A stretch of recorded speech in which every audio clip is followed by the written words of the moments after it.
Welcome, everyone, to the Revolutionary Man podcast. It's a show where we challenge men to redefine success, to lead with integrity, and to create a lasting impact. I'm your host, Alain Dumonceaux, and today we're going to dive deep into a conversation I think hits every man right at his core, and that's the courage to be ourselves in a world full of expectations. And so, have you ever caught yourself asking, am I living the life that I truly want, or just one that's expected of me? And what have I sacrificed emotionally, mentally, and even spiritually just to be accepted, approved of, or successful in the eyes of others? If you're like me, most of us are wrestling silently with these questions. And it's from the moment that we were boys that we were taught how to behave, how to perform, and who we're really supposed to be. And as husbands and fathers, we're praised for playing roles, but punished for showing up as raw, as real, and for being honest. And so here's the cost. When we abandon who we are for who we think we should be, then we don't just lose ourselves, but we lose our ability to lead, to love, and to live fully.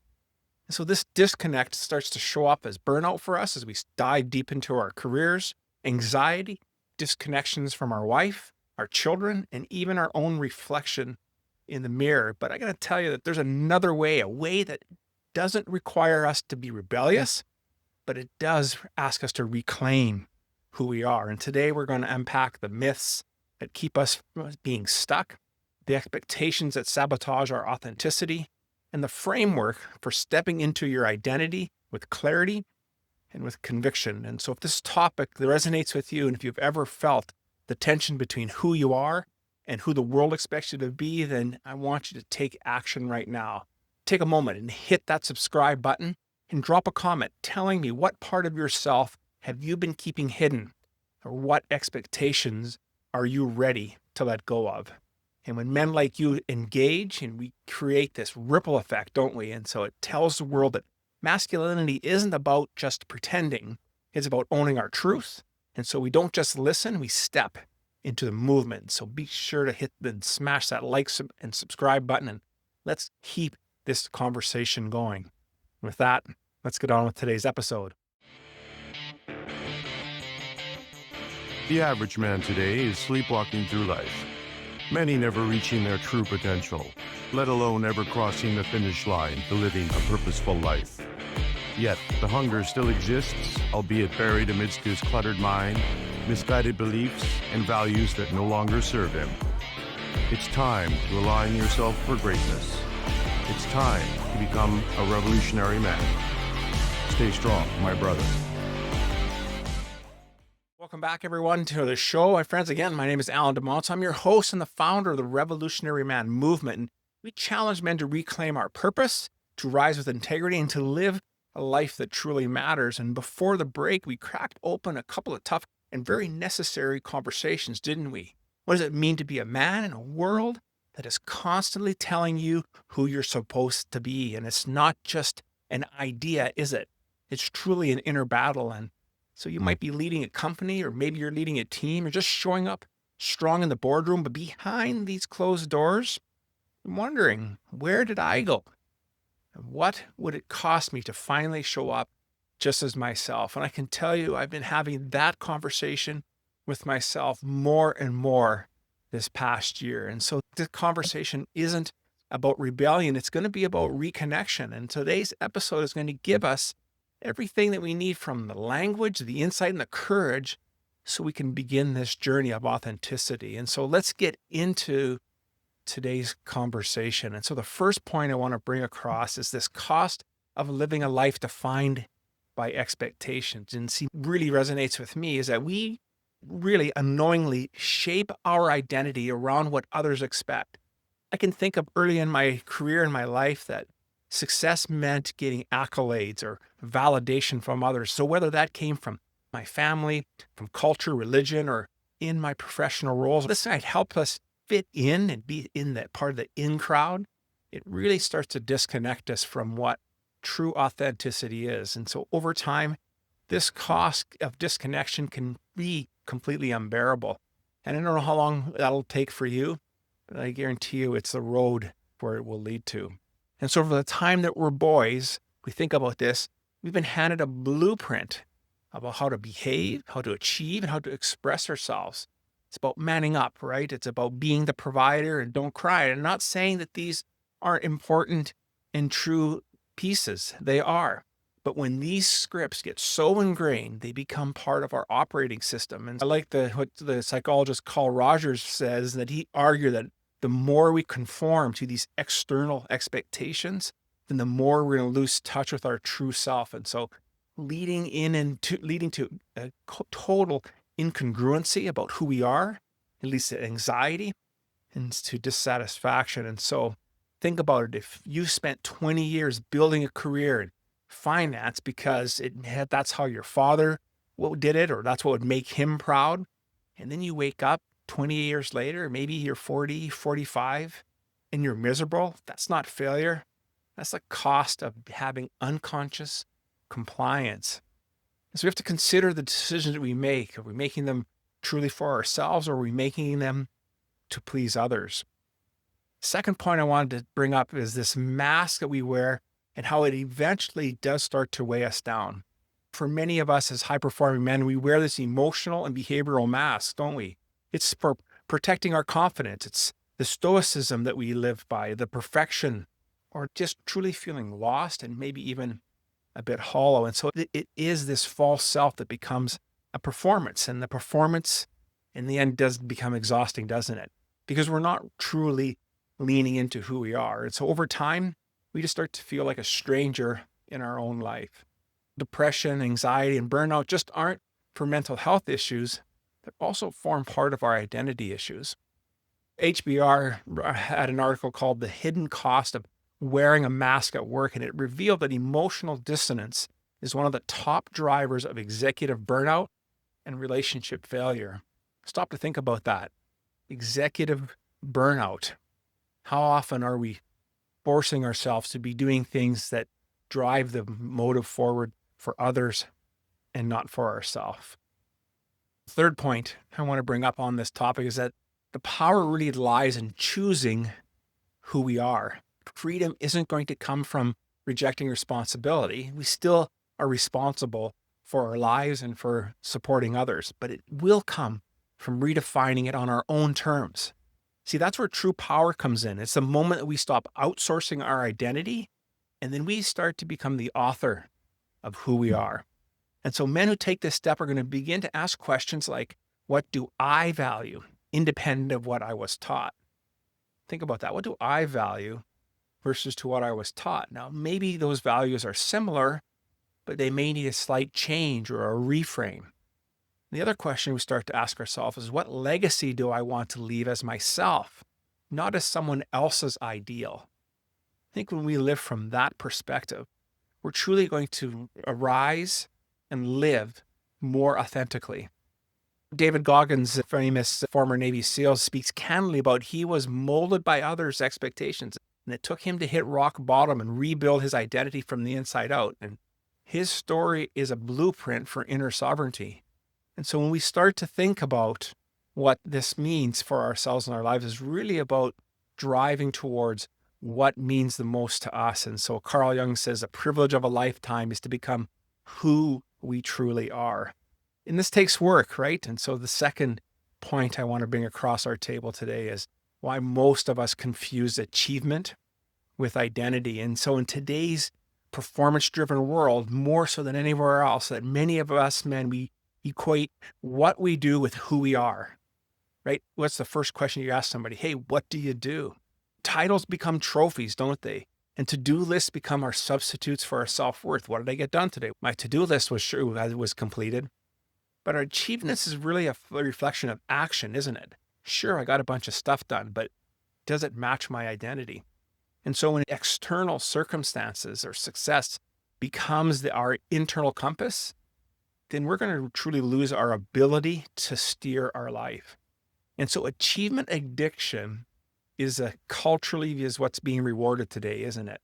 And society often will reward us as men for who we are, but more for about how we are productive, how much we produce, and how well we perform.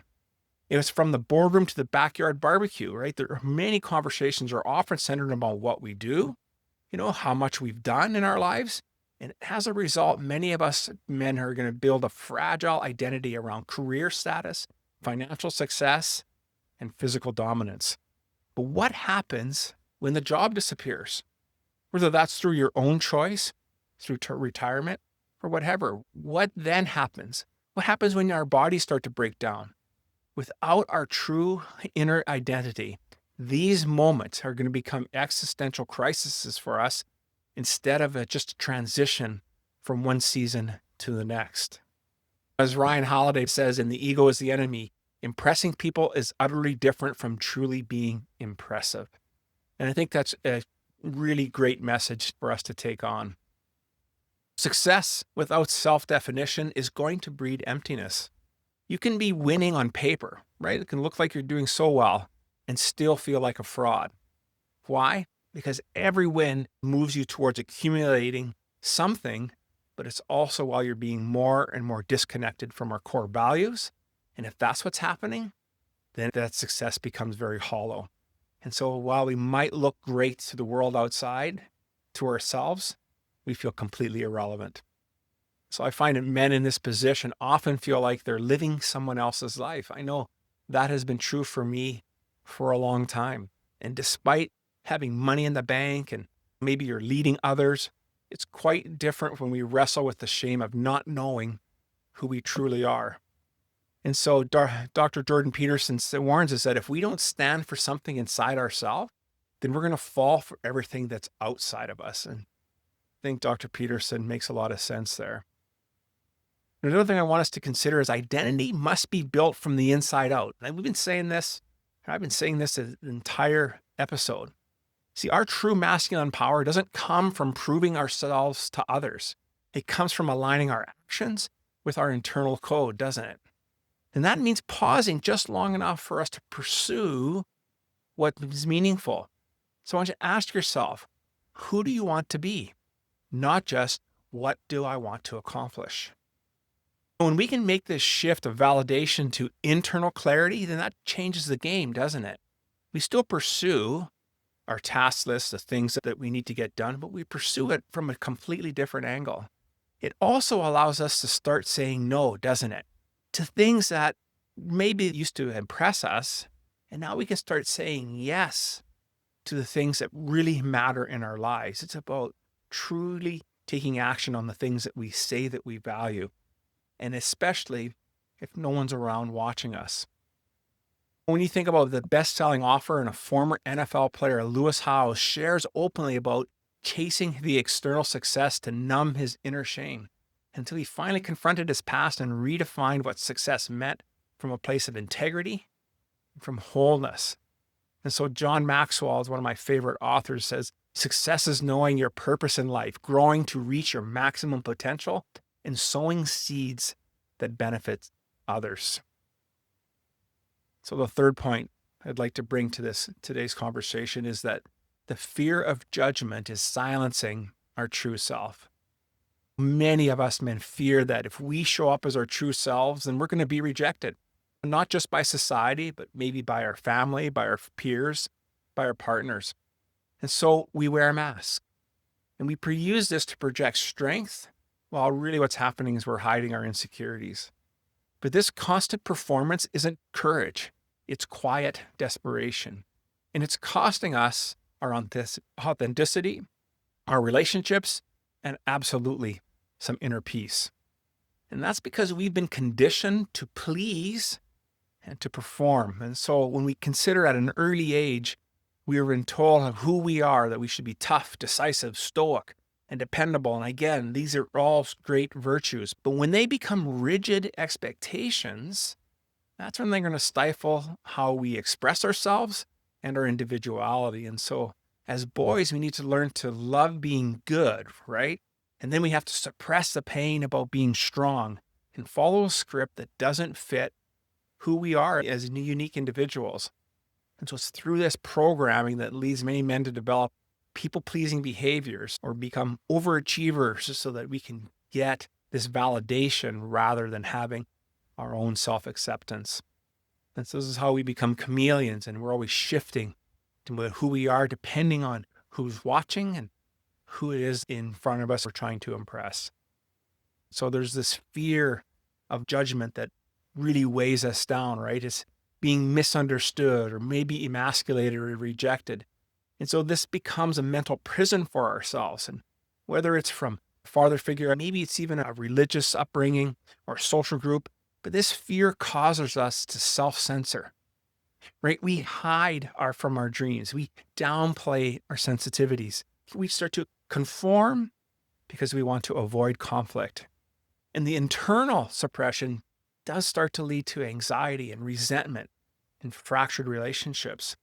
Because when we can't express who we truly are, then how can we fully connect to others? I know this takes work, guys. It takes time and it takes some patience to figure this stuff out. But as a result, if we don't do this, we're going to feel like outsiders in our own lives. So the real courage is going to show up as who we are, even and especially when it's hard. Our true masculine courage isn't going to be about how we're fighting our battles or how if we needed to dominate others. It's about standing firm in who we are. Even when it's inconvenient, it might be unpopular, it could very well be misunderstood because they're used to seeing a certain mask.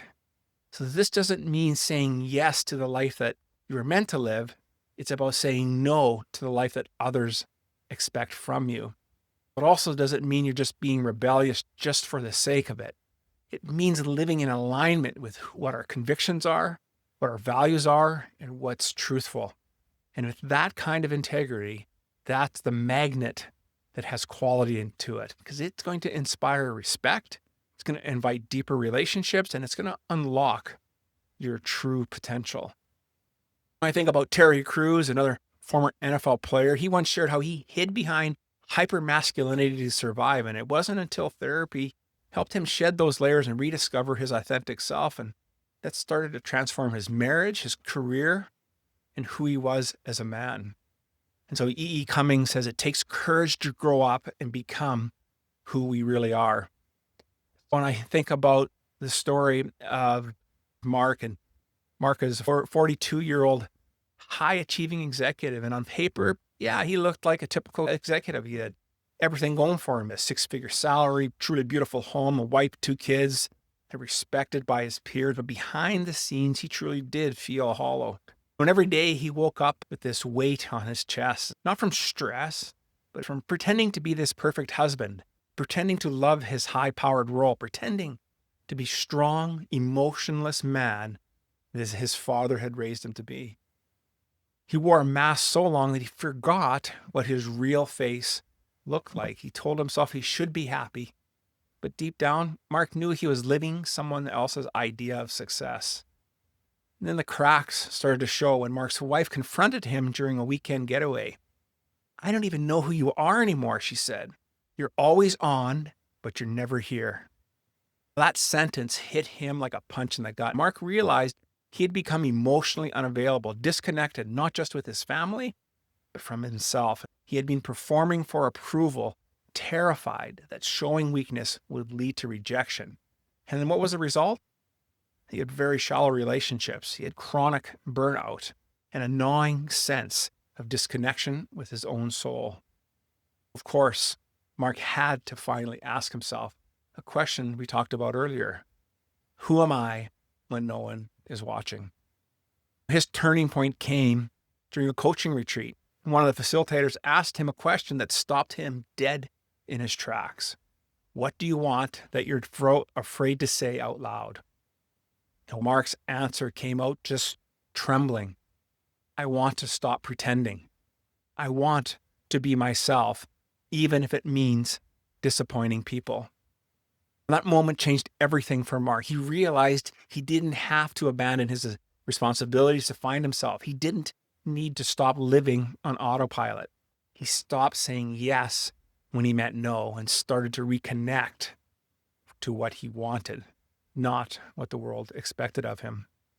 And it was for the first time in decades that Mark started to feel this weight of relief off his shoulders. It wasn't because he was quitting.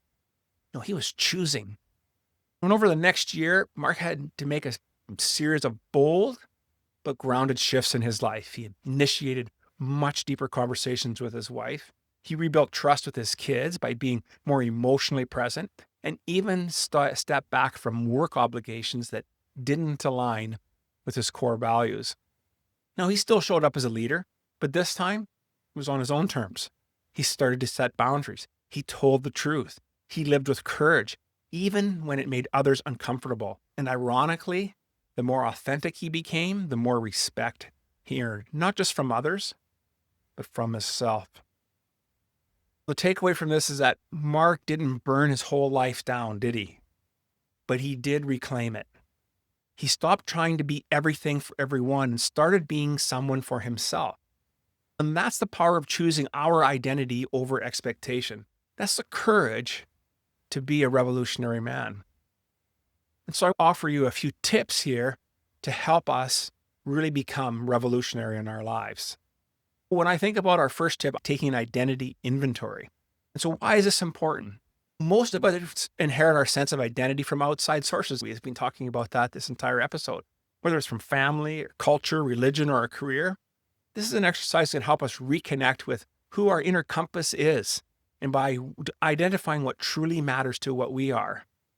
The mistake that most men are going to make is that they're going to confuse role with identity, believing that we are only as valuable as the job title that we have, our income, or our relationship status. And so what I'd like you to do is just set aside 20 minutes this week and ask yourself, what do I value when no one's watching?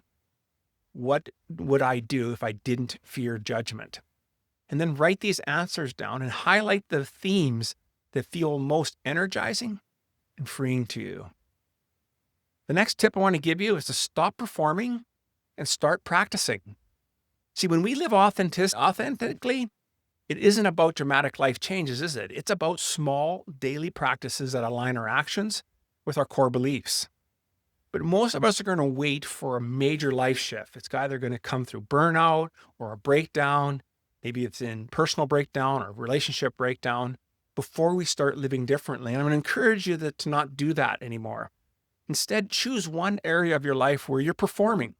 Instead, just show up honestly, whether it's with your spouse, your boss, your friends, and practice saying what you really mean, of course, with respect, at least once this week. And see how things start to shift for you.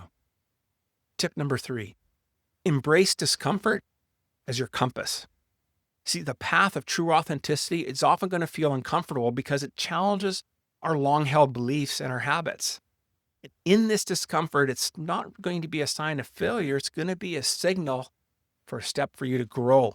And so most of us are going to avoid this because we're going to retreat into our routine. We're going to start numbing our behaviors. We're going to get passive aggressive. And instead, I'm going to ask you the next time you feel this resistance building in you to speak your truth is just a pause. Breathe for 5 seconds.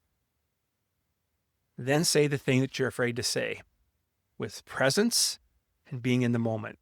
Start small, guys.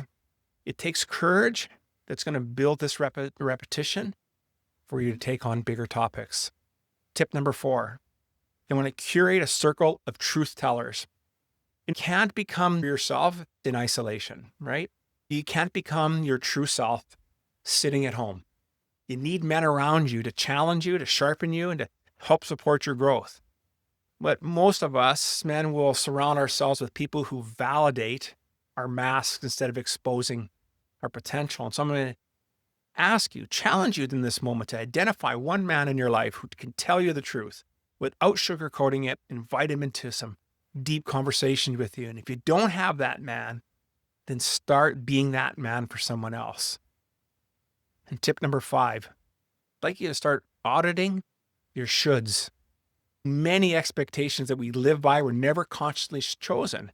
I should be a breadwinner. I should never show weakness. I should always provide.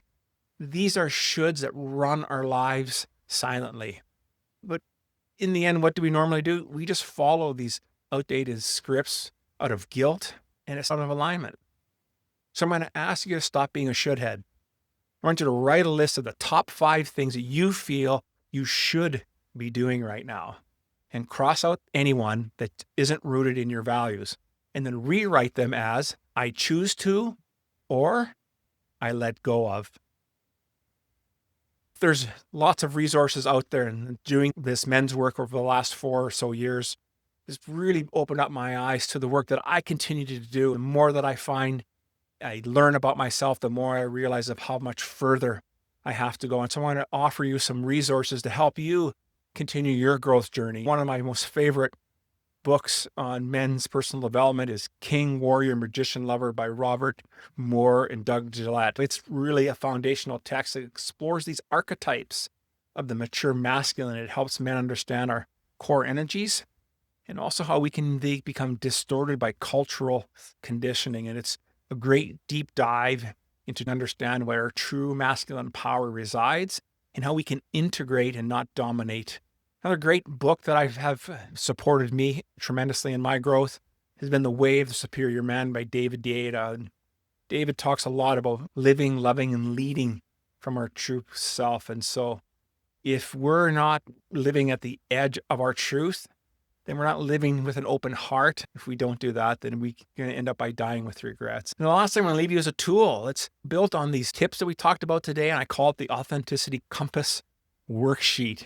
And so this is going to be a self-reflection tool. You'll be able to download it in today's resources. And it's a guide men through identifying internal versus external expectation. It's going to help you really look at your personal values and the areas where you're living out of alignment. And it's going to provide space to rewrite your personal mission based on truth that's not on performance. And so again, I'll have that in the episode's show notes. So gentlemen, really at the end of the day, living authentically isn't about rebellion. It's going to be about alignment. Alignment with our deepest values, our boldest truth, and the kind of man that we are born to be. And it's not the man that others expect us to be. And so the world will always going to throw expectations at us, isn't it? But the question is, will you mold yourself to fit them? Or will you rise and carve your own path? And so your challenge I leave for you today is to take one insight from today's episode, whether it's identifying your identity anchors, setting new boundaries, or reflecting on the authenticity compass, and then apply it. Not tomorrow, not next week, apply it today. A revolution begins when you make your first decision. So if you are truly serious about becoming the man you've were created to be, unapologetically, unshakably you, then it's time to take action. Go to our membership site, members.theawakenedman.net, and take our integrity challenge. It's your personal roadmap to aligning your actions with your purpose, reclaiming your authenticity and your masculinity. Leave a comment, drop a review, and let's share this episode with a brother who's ready to rise. Every time we engage, gentlemen, it helps us equip more men to break the mold and to lead with truth. And so the strongest men, they don't conform, we decide. So decide now. Let's lead with authenticity. Let's live with integrity. And I'll see you next time on the Revolutionary Man podcast.